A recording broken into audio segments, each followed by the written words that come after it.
Good evening, Europe, and welcome to this final episode of Tuesday Conversation, the final one in this spring 2021. Tuesday Conversations have been going on for about a year now, and the aim is to have a conversation among Europeans about topics that matter, and the goal to bring Europeans closer together. Tonight, we have invited a distinguished panel from all over Europe, and we will have a conversation of where do we want to go after lockdown, if we ever are going to experience lockdown. Let's take a tour of the screen and hear who is present. So tell me, please, who you are and where you're located, and we'll start ladies first. So Tina Louise, you have the floor. Oh, thank you, Paul. I'm Tina. I'm based in Barcelona, in Spain. Yeah, and what do you do, Tina? I work with digital marketing and mostly in the health, and fitness sector, and I'm also a yoga instructor. Thank you. And we move on to Daniela.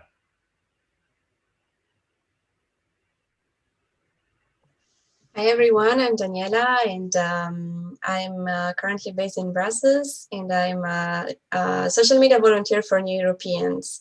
So tonight I will be jumping in the conversation sometimes to report what's going on Facebook. Great, thank you, Daniela. And we move on to Alessandra. You have to unmute yourself. Sorry. Yeah. Hi everyone, I'm Alessandra, I'm Italian, I'm based in Milan at the moment. I am a freelance journalist, and I recently submitted a PhD at the Department of European Languages and Culture in Edinburgh, in Scotland. And yeah, and that's it for now. Okay, we'll get back to you for more. And Michal. Good evening, everyone. Absolutely delighted to be here with you this evening. My name is Michal Siewniak. I'm originally from Poland. And for the last 16 years, I've been living in the UK in a place called Welwyn Garden City, which is 20 minutes north from London. And I work in the NGO sector for the last 11 years. I'm a teacher by profession, but I've been working in the charity sector for the last 11 years. Thanks a lot, Michal. And finally, Marcel. Good evening, everybody. My name is Marcel. I'm based in the Netherlands, just near the coast. And I have two professions. One is to be a composer for film music and pop music, and the other one is business coaching. And I'm now involved in a new program for refugee entrepreneurs to build their business in their new country. Thanks a lot, Marcel. And my name is Povl Henningsen. I'm tonight's moderator. I'm based in Denmark and have been involved with the New Europeans for about 1.5 to 2 years. I own my own company dealing with leadership, communication, and teamwork. So I hope we can bring all our expertises into play tonight. And the topic, as said, is where do we want to go after lockdown? We have a Facebook audience, and I invite the audience to ask questions as we move along, and we'll try to bring your questions into the discussion or the conversation. And Daniela will take care of that. So don't hesitate to ask questions if you want to. And with that, let's dive into tonight's topic. And let me hear, Alessandra, where do you want to go when lockdown is finished? I would like to go in Scotland, actually, because I've been missing from Scotland for almost a year now. So I have many reasons to go back there as soon as I can take a flight again. Affective reasons, because I want to see my PhD mates, my housemate, all the people I've been living with in the last 4 years. There are also other reasons, like very good social life in Edinburgh, and I'm missing a lot all that part. So pubs and concerts. There's going to be the Fringe in Edinburgh, not this year, perhaps. I'm not sure if it's going. I don't think it's going to be happening. But in 4 years of a PhD, I still didn't see the Fringe in Scotland, which, for those who don't know, it's a huge event of performative arts that takes place every year in Scotland, and it's very famous, very well known. And I still didn't see that because PhD students don't really have a social life. So now that I ended, I'd love to see that. And, you know, there are even other reasons, like Scotland is a very interesting country now for Europe, you know, what's going through after, you know, Brexit, what's going to happen in the future. So I would be very curious to see how all of this is going to be. So for all this reason, I'd say Scotland. I thought about that a bit, but that's my reason, my answer, yeah, to this question. We'll get back and dive into your interest in Scotland. But let's take a quick tour on first wishes. Marcel, where do you want to go? Yeah, I was wondering about the definition of the end of lockdown. Does it mean the end of not being able to travel very far, or does it mean many people are vaccinated and I can hug the people I love? Because that would be the first thing to do, to go straight to my mother's home, because she lost my father last year and it's unfortunately not possible to hug her. So that would be the very first thing to do. And then I go straight to all my other friends because I like hugging, and it's not possible for more than a year. And I think it's human nature to do so. So that would be the very first thing. If I may choose a country, well, that would be the United States. Because of my musical work, I work with a lot of people there, and I only know them by screen, as we talked about it before. And it would be great to be there in person and work on the newest projects there. Thanks a lot, Marcel. We'll get back to you about the United States. And let's move on to Michal. Thanks, Paul. You know, so it's a bit like Marcel as well, I think, because we live, you know, I'm married to a Croatian woman. So, you know, we live in Britain and we are from two different countries. So I think my first thought is a bit like, you know, in Marcel's case, is to visit the family. So we already, you know, have booked tickets. So we're flying, hopefully flying, everything goes well, at the end of July, first to Croatia, then from Croatia to Poland. Many kind of family reasons. Again, you know, I lost my grandmother, couldn't attend her funeral. My brother and his wife had a second baby. So again, you know, a big church celebration in Poland, you know, when it comes to things like baptism and stuff like that. So that's kind of one thing, but also there is definitely, you know, kind of a willingness and drive and kind of eagerness to explore other places, because we've been stuck indoors for such a long while. And there's a country which I would love to visit as well. I have an emotional connection with the country, even though that I've only been there once, and it is Bosnia and Herzegovina.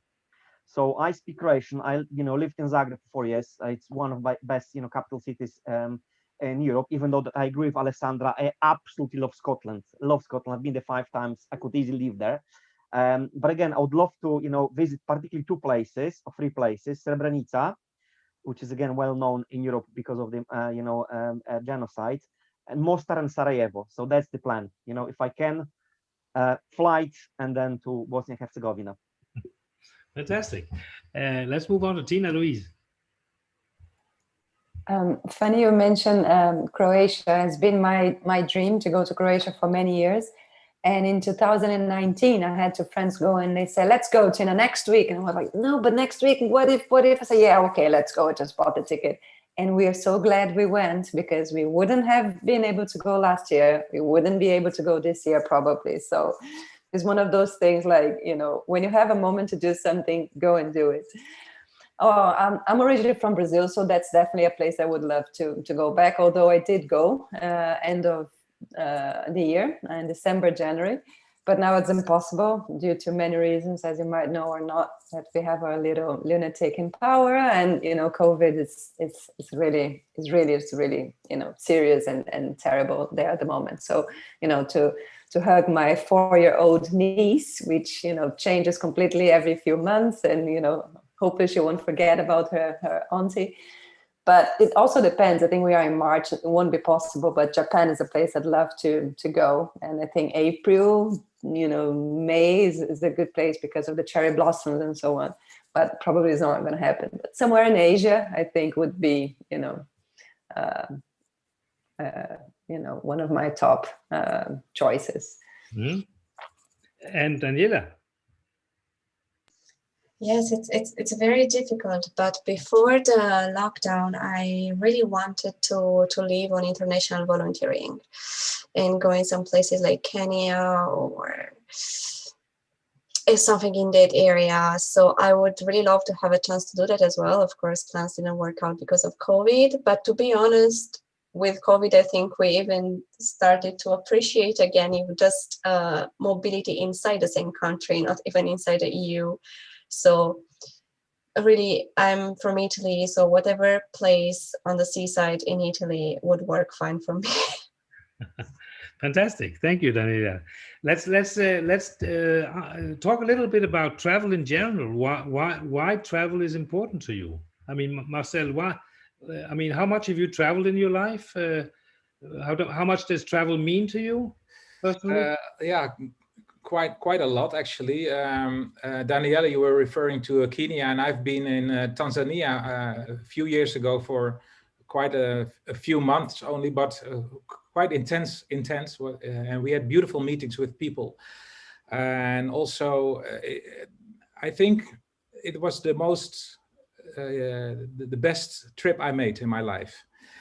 Because of the way we could connect with people. It took some time before we were at the point of communication where we wished to be, but when it was there, it was unforgettable. And it was the first time I was homesick to get back to the country I was going to. So I was back on airport Amsterdam, and I didn't want to go off the stairs. I wanted to go back in the plane to Africa, which is a very strange experience for a Dutch guy like me. But generally in your life, have you been traveling a lot? What does it mean to you, Marcel? Yeah, I think meeting people and experience differences and connect, try to connect. And it was beautiful in Africa because I'm a drummer and I could drum in Africa. And it's very funny because in this area, well, I can drum quite on a certain level, but if you come to Africa, you go to the school with the children of 4 years old, because that's where you are in that level of playing. And it was very funny because in the end, I was in a traditional village, and I could drum with the people there, but they looked into my hands, and I didn't have. I don't know the English word, but if you play a lot, you got the rough skin here. And I didn't have it like they have. So they were, look at his hands. And I had to go to all the neighbors to show my hands because it was crazy for a drummer to have such hands. But it was a great experience. So, I mean, great experiences, seeing something else, meeting people. What about you, Alessandra?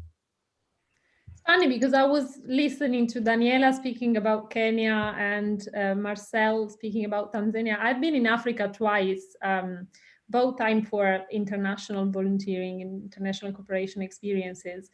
And I had the exact experience, like the exact same feeling. It was very easy to connect with people, and it was a completely different experience. In my case, I was there, doing volunteering. So for me, it has been like, I did a similar experience in Israel and Palestine. And in both cases, it was a way to think about how we think about being a volunteer abroad, like redimensioning a lot what you think about what you're doing, like the idea of being useful to someone. And in reality of fact, I had to, and it was a very good discovery for me. I mean, very good source of thinking, the idea that I was going there mainly because of my curiosity. I am an extremely curious person. Even, what I do, it's because I'm curious.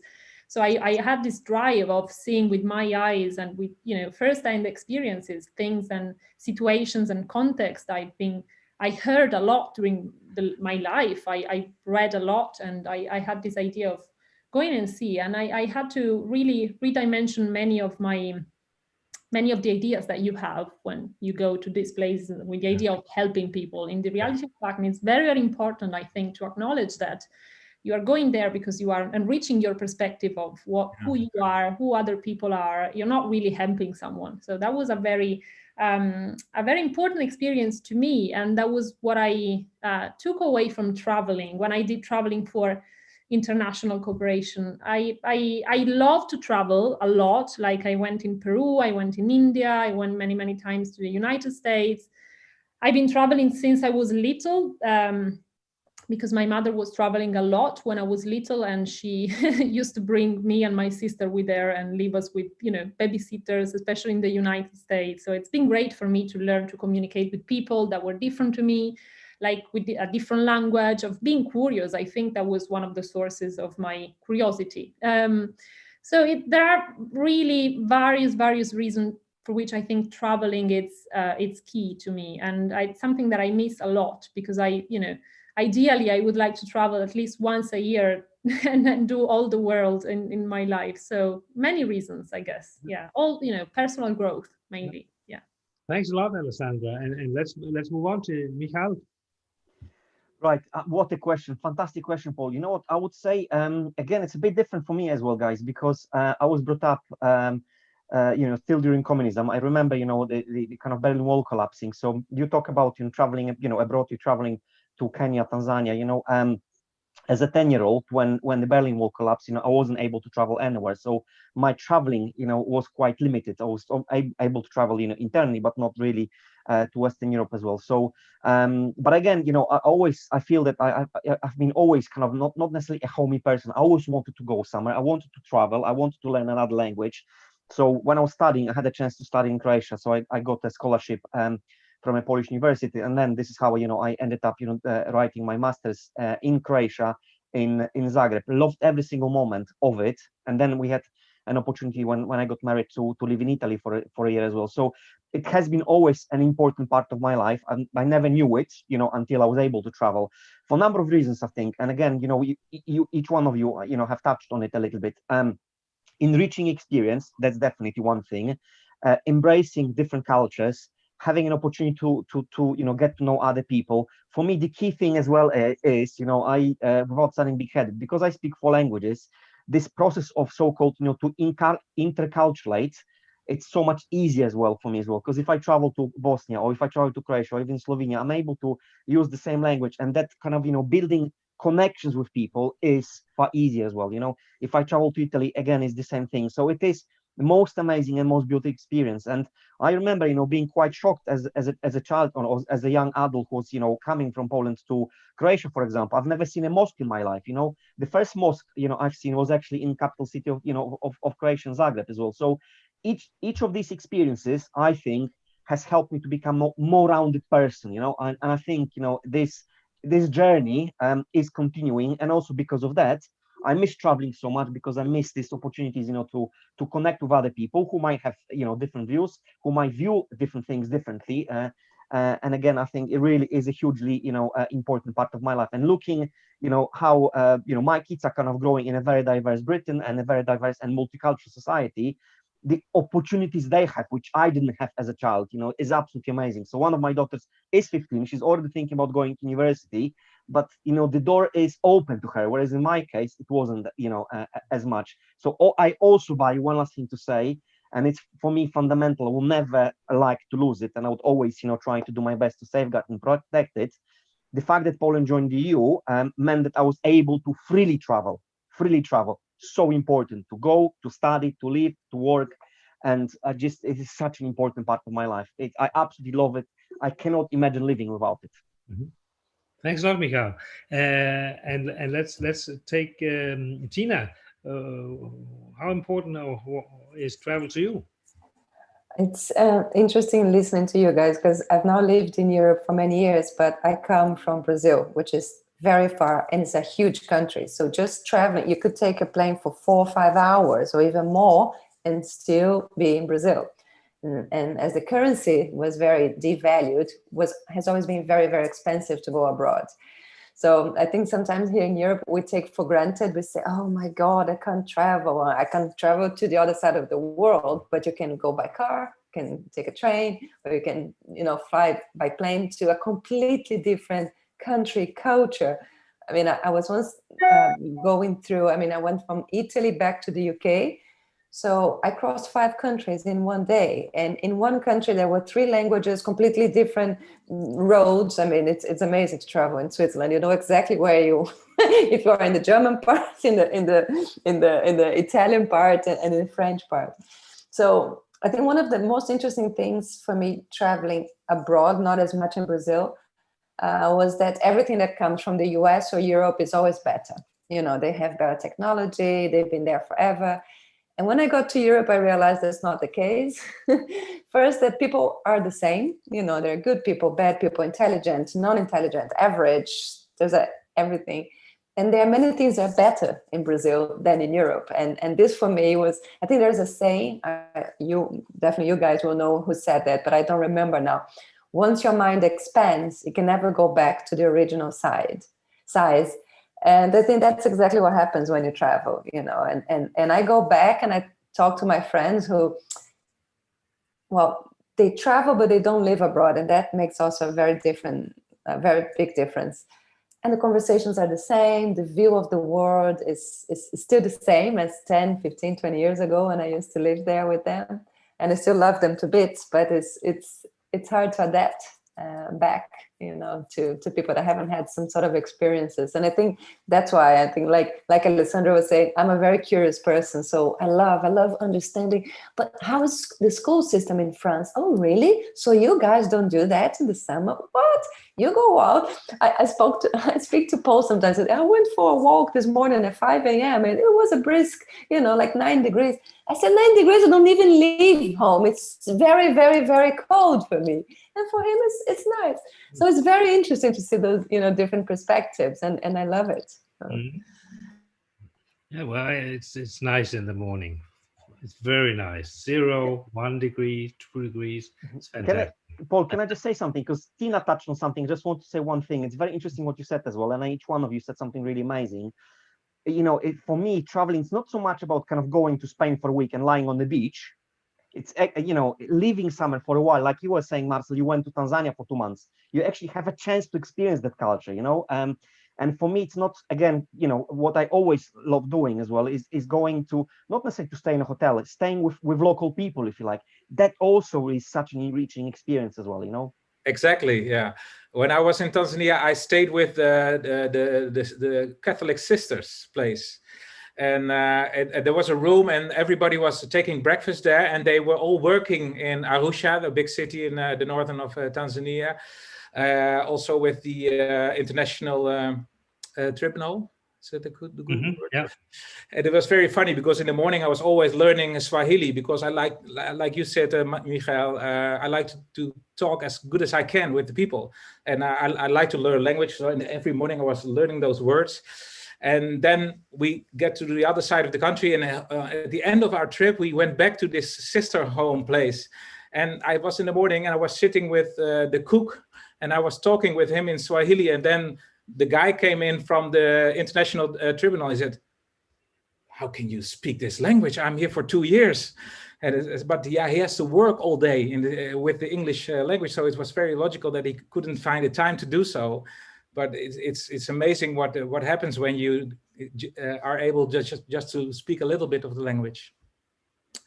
Yeah, also on the streets, the street sellers, you can talk with them in a completely other way if you speak in their language instead of English or something else. But it seems that Europeans are traveling a lot, doesn't it? I mean, aren't you, in general, people are on holiday all the time. All the time. But my question to you is it seems that you think we might want to develop our way of traveling. Yeah, possible. I just want to add something else as well, because when you say traveling, you know, what the first thing which springs to my mind these days is flying, you know, airport and things like that. I will be honest with you as well. I mean, for example, as a young adult, I did a lot of hitchhiking.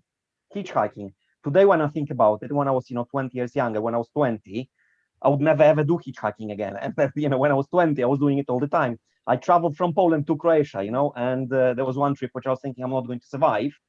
But again, when I was growing up in Poland, late 1990s, it was just, such a fantastic way to travel. Didn't have to pay anything. I was talking to people, meeting new people as well. And I've traveled, by hitchhiking quite a bit as well. I absolutely, for example, also love traveling by train. You can read a book, you can walk a little bit. So it's quite interesting, because traveling, again, it can be defined in a number of different ways.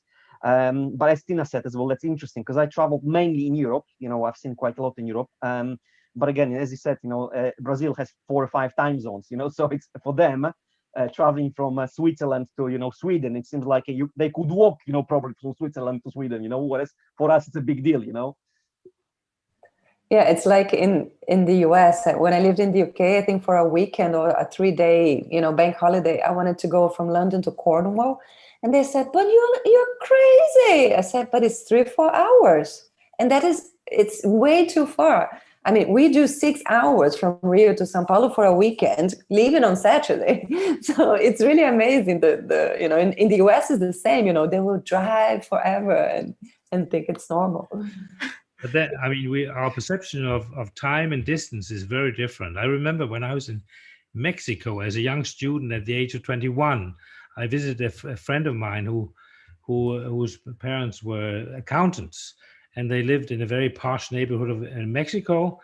And he was very popular with young ladies, and he would easily drive 120 kilometers to pick up people to go to the cinema. You drive for 2 hours to pick up girlfriends, and then after the cinema, take them back again. And that would not happen in Denmark, I can tell you. That's called love. Yeah. well, I mean, yeah. I was about to ask if this was before or after Uber, or that's a long time ago, But I mean, let's have a conversation about the future of travel. I mean, what do you think is going to happen? I mean, can we go on as before, or what do you think? I think that's a very interesting question because Michal, he told us already that for example, traveling by train is such a great way to meet people. And how great it would be if you could only travel by train in Europe if you just want to visit the country, unless you have to be there very soon because of medical reasons or other very urgent things. It would be a great thing if that would be reconsidered at this point of our lifetime. So investment in trains, in high-speed trains, would be your... Yeah, but at the same time being encouraged to take the train instead of the plane for only 2 hours to Barcelona, which I would like to go because I love the football. But yeah. I would be motivated to go by train, even if it takes me much more time. And also by the experience of meeting people, it wouldn't be too bad. Yeah. But it's quite a big revolution, I think. Mm-hmm. I think another something that could change, but I guess it's very individual, the way in which you travel, the kind of places you like to see when you go to a new place. But during this lockdown, we have been at home for a year, most of us in our country. So we have been missing many places that we used to go every day in our country. That, in 90% of the cases were not, very touristic places. Like, if you are in Rome, you don't really miss going to see the Colosseo, but you miss going to that particular bar, that particular pub, or that particular social center where they have very interesting activities where you meet your friends and you like the kind of things that they do because they, it fits with your interest, with your values and things like that. So personally, I've always tried when I travel for a few days to go and see in other cities, not much the Tour Eiffel or the Louvre. Of course, I want to see those places, but try to go and see the places I normally go to when I'm in my country. And I think, having missed them a lot while being locked down in our home, encourage us to go and try to travel in a different, less probably touristic way, trying to live the normality of your everyday life in another country. For example, a couple of years ago, because of my PhD, I was really into social centers. So these self-managed realities where people do activism or volunteering. They are very, very diffused in Italy, less in other European countries. In Italy, they are, it's definitely a reality, a very important one where, there are even artists or music bands that are emerging from these realities. And they are very, very interesting to know a place. And I had the opportunity to be in Paris for a few days. And instead of, going to see the usual places, I searched on Google all the squats and social centers in Paris, and I had a tour of them. And I discovered so many interesting places that on the one hand were very similar to the ones I used to go in Italy. On the other hand, they were different, of course. But I mean, if I had to, to express a wish, that could be my wish for, how being locked down in our home and missing our everyday life could change the way in which we travel, perhaps. Yeah, very interesting. And Michal, what do you see as the future of travel in Europe? Yeah, I mean, it's quite a difficult one, I think, for me as well, because I mean, I am becoming definitely, I don't know if it comes with age, more environmentally aware. So I kind of, the things like, climate change actually are really becoming a really huge part of my life. I talk to, to my kids quite a bit about it, and particularly my daughter who's 15 is really kind of, also aware that in a way, we are, we have been neglecting our planet, so again, I'm really keen to travel, but on the other hand, as Marcel was saying, flying to, I don't know, Barcelona, for example, for a weekend, is this the best way to, kind of to protect the planet? Maybe is there another way of still resting, holidaying, if you like, but doing it in a different way? So this is something which I'm kind of to be honest with you, I'm kind of thinking quite a bit about. Because again, on one hand, I definitely want to travel. I absolutely, as I said, love traveling. But on the other hand, I'm trying to find and think about finding the right balance between traveling, but at the same time, kind of doing it in a more maybe meaningful way. So that's kind of one thing. Second thing, definitely, I think that maybe there are different ways of traveling. So again, as I said before, I would love to travel, to Europe by train, but again, it's sometimes impossible if you have to be somewhere else, for example, the next day. And one last thing to say as well, it's very interesting, Alessandra, you mentioned before, for example, Brexit. And now, interestingly, Brexit and the health pandemic in the UK, again, just a kind of, a news item hot from the press, 200,000 Polish people have left the UK. So the Polish community is still the biggest minority group in the UK. There's still 800,000 Polish people in the UK, but because of the health pandemic and the fact that people simply cannot visit their families, a lot of people have moved back because of the family reasons. Quite a few people are doing that because they are now aware that if this continues, their ability to move around will be hugely limited. So it's very interesting as well. Even more than Brexit, I'm kind of hearing stories when people are deciding to move simply because they are afraid that, if their parents are getting older, for example, they simply will not be able to support them. Mm-hmm. Yeah, interesting. But I mean, it seems that we change our way of traveling because of climate crisis. How about you, Tina? Have you that consideration, changing your way of traveling because of climate, or will you? Yes, but I also think there's so many other issues, concerning climate change, like, choosing what you eat, where it comes from, and so on. And I love traveling so much that, I try to, be considerate with all things. But in terms of general people in Europe and in terms of travel, I think it will change in the short, medium, and long term, because in the short term, we're going to have a huge recession. Economically, people won't have jobs, or so the lower and middle parts of the pyramid will have issues. The rich will be wealthier because they are buying the restaurants and the flats that the other ones can't afford. And actually, I got this really interesting insight the other day here, and I guess everywhere in Spain. Since people haven't been able to travel in the last year or so, they have money. So what they're doing is actually acquiring flats, which is very interesting insight. I haven't thought about that. I mean, what do? I have so much money, kind of thing. Mm-hmm. So I think in the short term, it will still be very limited because people will either, be, I don't know if they will have a COVID passport and so on. For health reasons, will be, quite tricky to travel, and people won't be able to afford. In the, short to medium term, I think people are going to start going back because they'll be dying to do something that they haven't been able to do for a year and a half, perhaps 2 years. And then in the long term, provided that we don't have a new COVID, because those things are going to come up again, I think we're going to slowly be going back to what it was before, but never in the same amount. For example, I have a friend who used to be a consultant in the US. Every week, the company will pay him, a ticket to go on Monday and come back on Friday. But he could also go away. So he would also take another flight and go away somewhere in the US for the weekend, and then either go back home or go back to the client on Monday.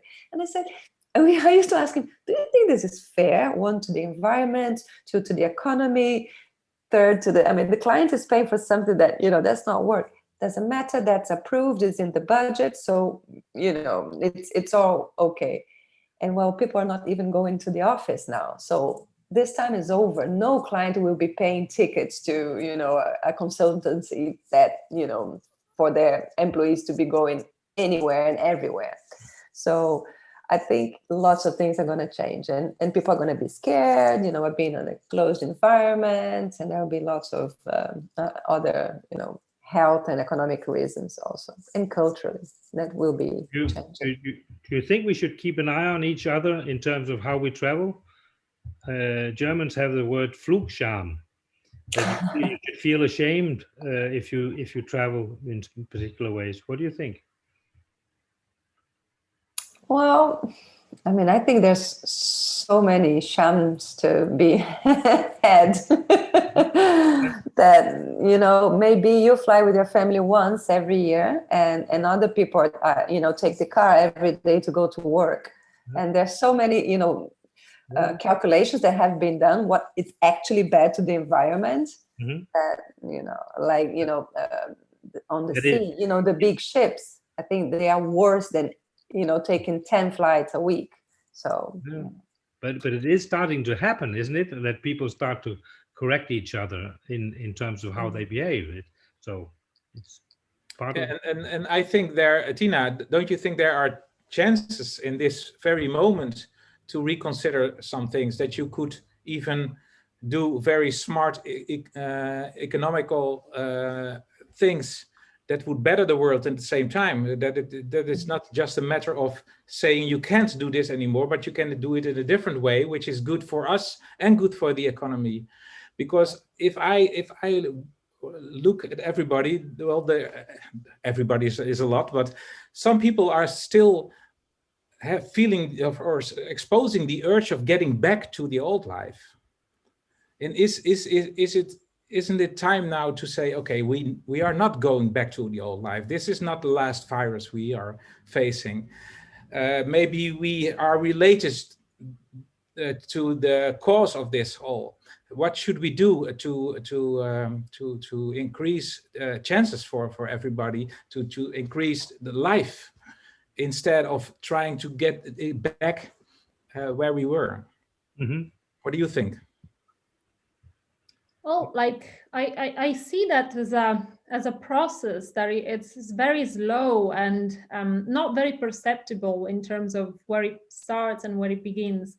I think, to many extents, literally a new culture is being created. Even, the one of the environment is a culture in itself. I even discovered that in Edinburgh they have a master in European, environmental cultures, which, it's not really about, figuring out solutions to solve this or this other problem. It's really, creating an imagery, a language of values, a set of values for, what you consider right and wrong, who you consider to be a good or a bad person. And I think, it's quite normal when, the world evolves, history goes ahead, and time by time there is something that coagulates everything.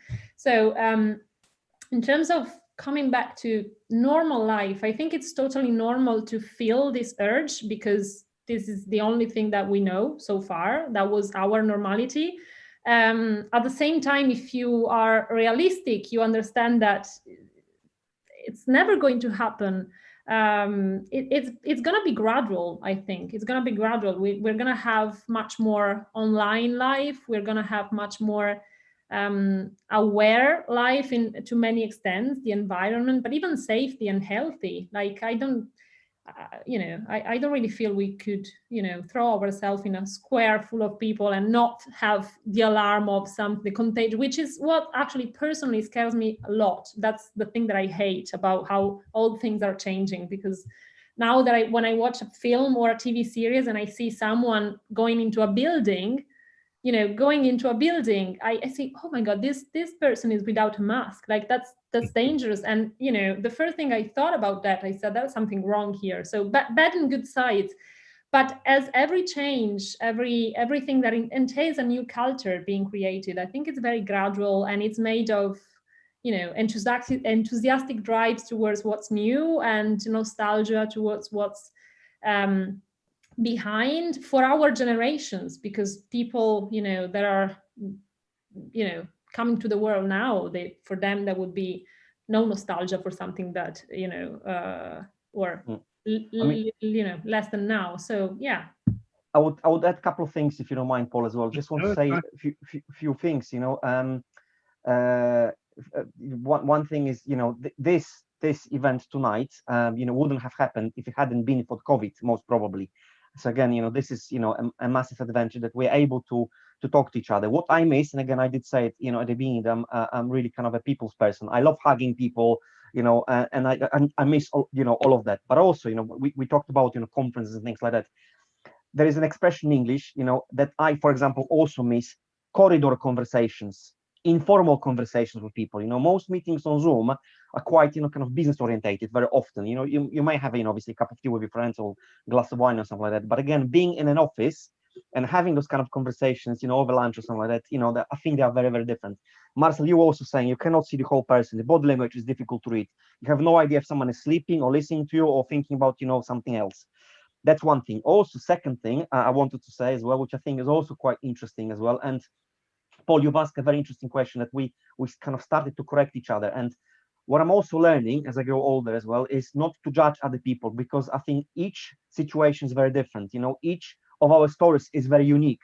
So, for example, my reasons for traveling may be related to the fact that I want to see my family. So it's not necessarily a selfish reason that I want to lie on the beach, in, I don't know, Tunisia, as an example. I want to see my family because, again, this is something, Tina, you've touched on as well, and have alluded to before as well. My kids are growing up. So for the last year, they have not been able to see my parents or my wife's parents. So this kind of, connection, I feel as a global citizen, definitely very European, but I still want to, maintain that relationship, with my family, back, home in Poland and Croatia. So the heritage aspect is also very important. So for those kind of reasons, I would like to be able to travel more. Not only that, I know a lot of people, because obviously, some of you also have mentioned, things like, COVID passports and vaccination, things like that, which is actually, as you know, going very well in Britain. 30 million people vaccinated so far. But I know a lot of people who are really quite against vaccination, and they still don't believe in COVID, but they're getting vaccination only because they want to travel and see their parents. So again, I think your position depends where you sit, if it makes sense. Yeah. I'm curious about one question. Does it matter that decisions in Europe are made virtually now, that the council meets virtually, that parliament meets virtually? Does it make any difference? Is it good? Or what do you think? As long as they are not a cat. Did you see that? Yeah, we saw that, yeah. That was great. That was really great. Explain. I don't know if the Facebook audience probably didn't see the cat. So what was it about? It was a trial, right? And there was a judge and a lawyer and this other person that showed up as a cartoonish cat.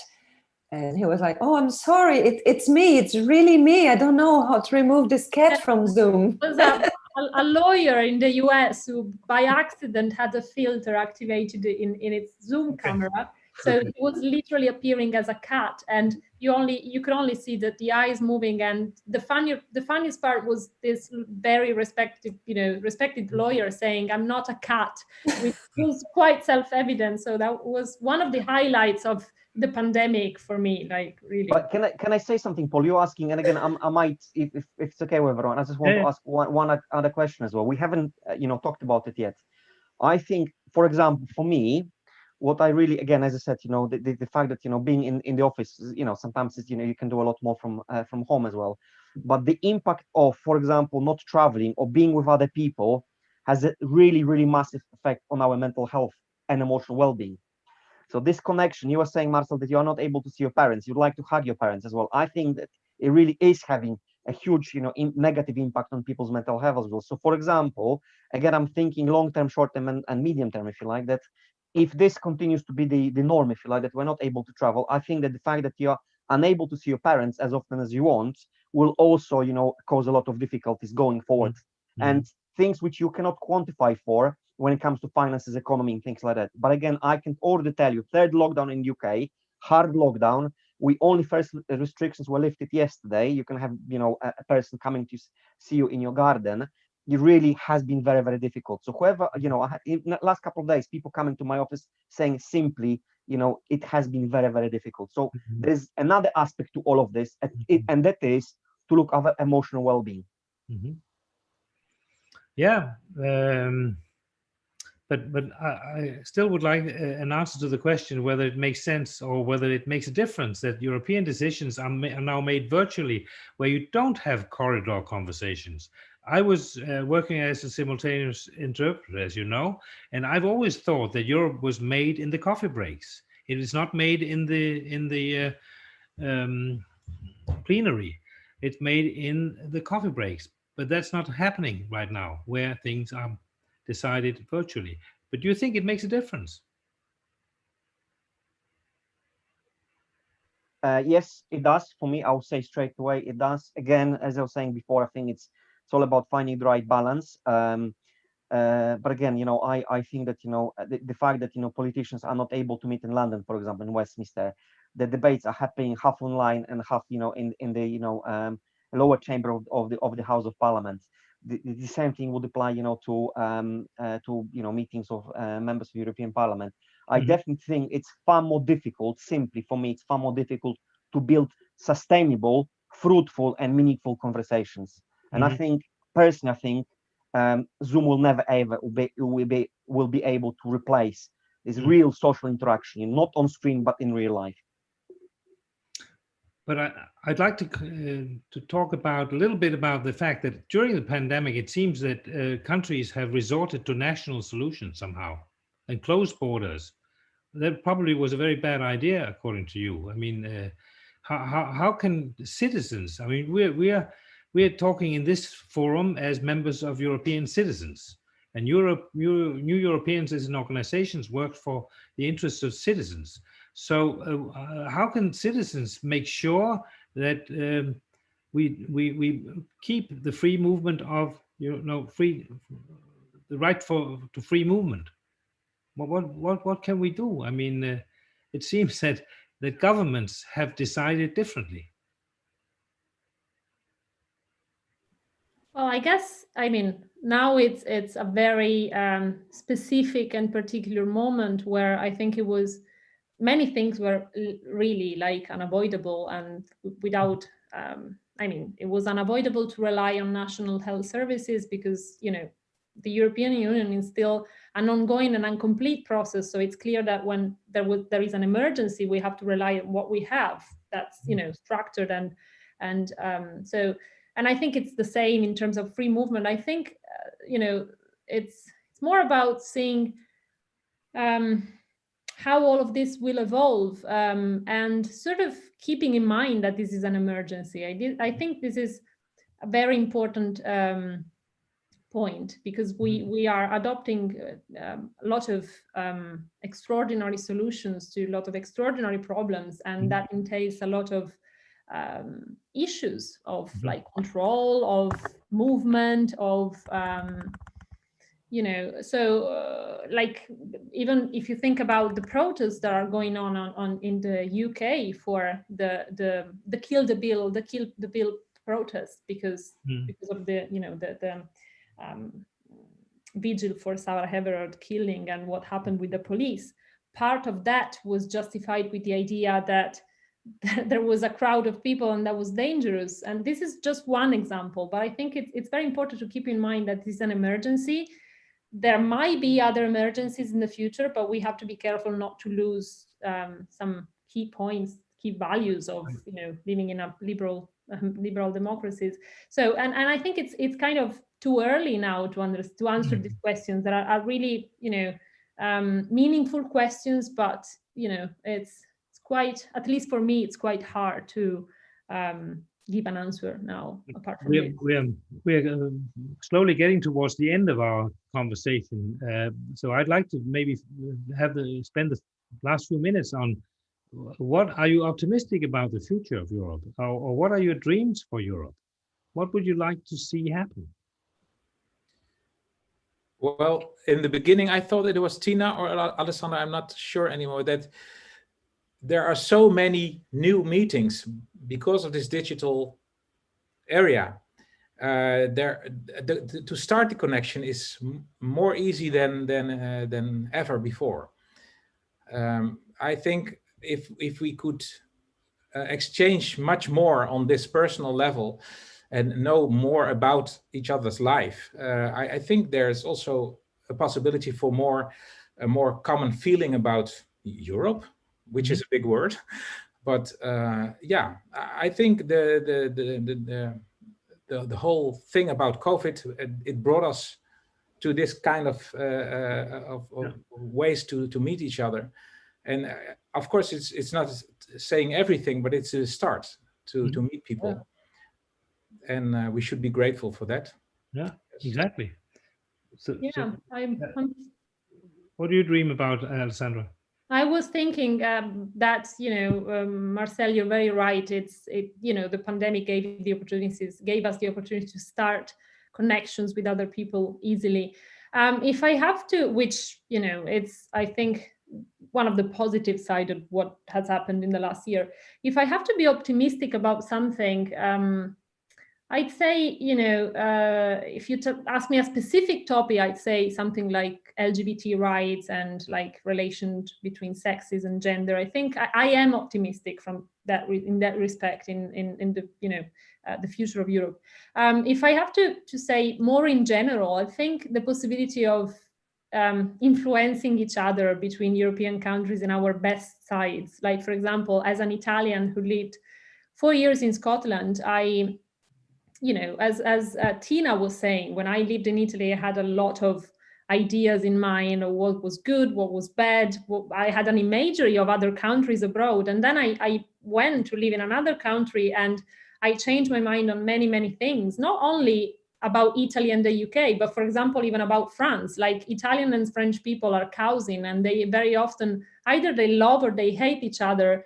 And when I went in the UK, I discovered that I am so much similar to a French person that I thought I was before. So that's just one idea. But like, having lived in two countries, I clearly see that there are things for which Italy is a very good country, and that are not in the UK, and other things for which the UK is a very good country and Italy is not. I mean, the UK now is not in Europe. If I think of this process in the European Union, this is, the perfect. I had in my mind this idea of the perfect country that has the best side of everything. So that's my hope.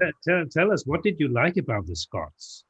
The Scots? Yes. They're very nice people, very sociable. Whiskey. Whiskey. The Italians are nice as well. Yeah, well, perhaps because we are similar, Yeah. Very sociable, very direct, easygoing people. Very good whiskey, of course, which it's another discovery, because when I lived in Italy, I used to say that I didn't like whiskey, and now I love whiskey. So Yeah. Very good. Yeah. Okay. But Tina, you're sort of from the outside. I mean, when you look at Europe, what do you think? Well, I think one of the most amazing things for me is there's so many different cultures and languages working together, especially in the European Union. I live in Spain, in Catalonia, and Catalonia wants to separate from Spain. And when I talk to Catalans and I ask, so you know that if you separate from Spain, you're also going to be outside the European Union. And I think many people don't actually realize what that means, because there's a lot of power of, making decisions together and being together, culturally being different. And because they feel culturally different, they want to be separated economically, politically, and everything. So I think it's a very interesting exercise for me here in Catalonia and in Europe, having lived in the UK. I've never seen so many people from different backgrounds. I had never met, and when I got to the UK, I was living in a hostel. So some dinners, when we used to have dinners outside with other people, real dinners, not online, we had a German and an Indian guy and a Dutch and I was Brazilian. So this is so amazing, and having this understanding. So I mean, looking to the future, I hope, as you guys said, we can hug each other again, and we can try not to have more prejudice from where the person comes from, what they have done before, also in terms of COVID and diseases, because I think that will be here. But I still think we have a bright future ahead, and even though UK didn't want to take part. Can I add something, Paul? Or you go for it, sorry. Sure. No, I was just saying that maybe it's giving more people the opportunity to do what we're doing here, giving more people the chance to meet and setting the stage for meetings between people that wouldn't normally meet. Yeah, I mean, for me, very quickly, I would say, I mean, you've said a lot of interesting things as well. I think maybe naively, I'm still kind of thinking, and I'm looking at my own, journey in the last year, pause for reflection. So again, I think that this pandemic, gave us an opportunity just to kind of maybe stand on the ball, as we often say, reflect on where we are going with stuff, generally speaking, climate change, Europe and stuff like that. And I think that this is in a way forcing us to collaborate even more. And this is what I would like to stress as well. Even though that it's visible, there are some difficulties and challenges. For example, when it comes to vaccination, and there's obviously an issue between, for example, EU and UK and many others. However, I still think that this pandemic is, for me personally, proving it's really important to compromise. It's really important to collaborate. It's very important to cooperate in order to tackle some of the global, local, national issues. That's one thing. Second thing, I think also that this pandemic is proving yet again there is a lot of inequality around the globe. If there's a way for us maybe to kind of tackle some of this stuff, even when it comes to vaccine distribution, I really have never been to Africa, but I'm really worried about our African brothers and sisters, if you like, in many ways, that some of the stuff we have access to, they don't have or won't have access to for many more months as well. So and also this pandemic is, I think, as you said, enabling us to have a voice. Citizens' voice is absolutely critical to the future of the European Union as well. So citizens' assemblies, online platforms, really trying to empower people to make positive change in the local communities, absolutely critical. So that's the message to the political system, to the Commission and to the Council from you, Michael. Europe, national, local as well, really using all the possible tools as well to make a difference in wherever people are. Yeah. Do you have a final message to the Commission, Marcel? If you could tell them to do something? Well, I'm just absorbing all those views, and there's one sentence which sticks with me, that's we're in this together. So because we are all experiencing kind of the same extreme circumstances, there's some sort of natural force coming up to understand each other more and to work together more, because everybody is observing the whole thing. So that's the big that's not only a big challenge, but it's a big chance. Paul, we're also getting comments thanking you for the great Tuesday conversation series that we had. I think it's been very informative, the comment says, and enjoyable. So that's what we want Fantastic. to hear. Nice to hear. Yeah, it's very nice to hear. But obviously, I think what we did tonight is what sort of a role model for conversations, ordinary conversations about topics where we get to know each other and we get to understand each other, and we get the energy that is behind meeting people that we all like, I think. And that's why, of course, the exciting things about Europe is that it's an exciting continent. Just think about saying, well, we plan on my wife and I plan on going to Paris this fall. I mean, just the idea of being able to say that we want to go to Paris, it's exciting, isn't it? So, so I think Europe beats United States and China in terms of sort of the interest. But that's my personal view. Okay, ladies and gentlemen, thanks a lot for participating in this conversation. It's 8 o'clock. We have to move on. I really enjoyed your participation in the conversation. I hope you will be back when we start a new series. So thanks, Europe. Thank you, Europe. Thanks, everybody. Thanks, Paul. Yeah. Thank you, Paul. Thank you, Paul. Well done. Arrivederci. Bye bye. Ciao. Bye. Ciao. Cheers.